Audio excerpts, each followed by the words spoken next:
Je suis heureux que vous soyez là. Après toutes ces fêtes, c'était compliqué de venir ce soir, parce que ça tombe vraiment le lendemain.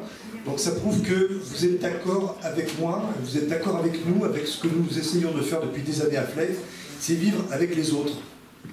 Nous avons un penseur juif qui a beaucoup écrit là-dessus, Emmanuel Levinas, un nombre d'applications, l'autre c'est aussi nous-mêmes. Donc il n'est pas exactement comme nous, mais comme j'ai l'habitude de dire, pour qu'on puisse voir en relief, il faut deux yeux qui voient différemment, donc deux points de vue. Et c'est à ce moment-là qu'on pourra construire ensemble. Et donc, j'espère que nous allons tous apporter notre pierre à l'édifice. Alors, c'est vrai que la photo, c'est la première fois que j'accepte de faire une exposition parce que je me livre tel que je suis. Quand je fais une analyse politique, j'essaye d'être factuel, je me mets mon analyse au service des faits, j'essaie d'être le plus objectif possible, de m'affranchir de ma subjectivité.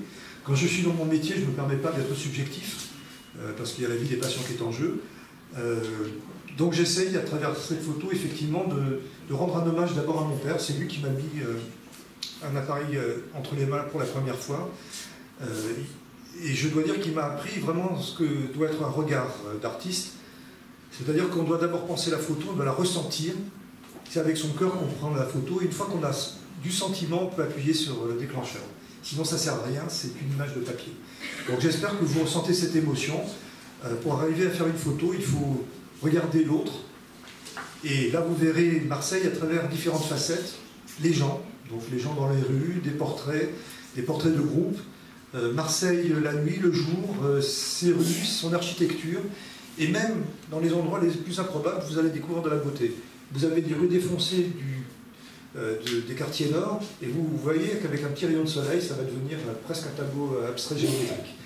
Donc la beauté est partout, mais surtout c'est la beauté des gens de cette diversité. Donc on compose une entité, et aujourd'hui, trop souvent, on voudrait contingenter les gens, les mettre dans des cases, ou les séparer les uns des autres.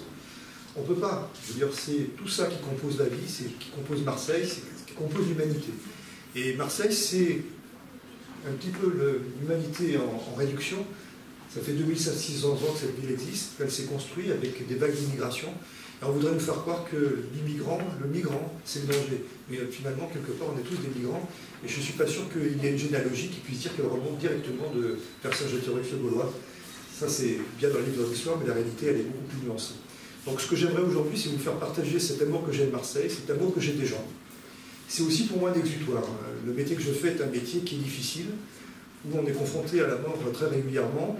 Et franchement, j'ai besoin de temps en temps de pouvoir laisser libre cours à tout ça. Puis surtout, je voudrais dire une chose, si je peux faire ces photos, c'est parce que j'ai derrière moi, même devant moi souvent, des personnes qui m'aident. Et je voudrais vous dire aujourd'hui un grand bravo à mon épouse, parce que je fais la bar mitzvah de mon fils demain, et si elle n'avait pas tout fait, je n'aurais pas pu être là ce soir. Donc je voudrais que vous applaudissiez mon épouse qui est derrière moi.